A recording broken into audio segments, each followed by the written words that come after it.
Керемет дәмді болып шығатын балық қуырамыз. Видеоны аса лайк басып, жаңадан есеп жібермесіне тіркеліп, қоңырау белгісін басып кетіңіздер.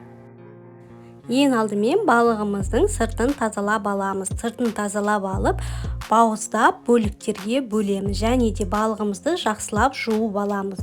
Жақсылап жуып алғаннан кейін дәміне қарай тұз, бұрыш қосып, араластырып, 1-2 сағатқа холодильникке қойып қоямыз.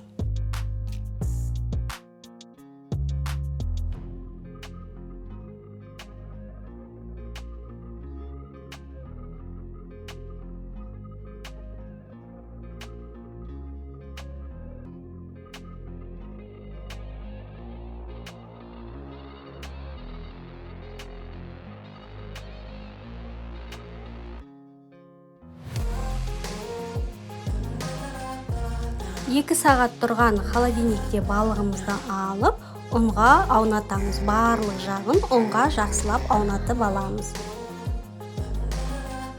Барлық балықтарымызды осылай ұнға аунатып алып, қызып тұрған майға салып, екі жағын қызартып пісіріп аламыз.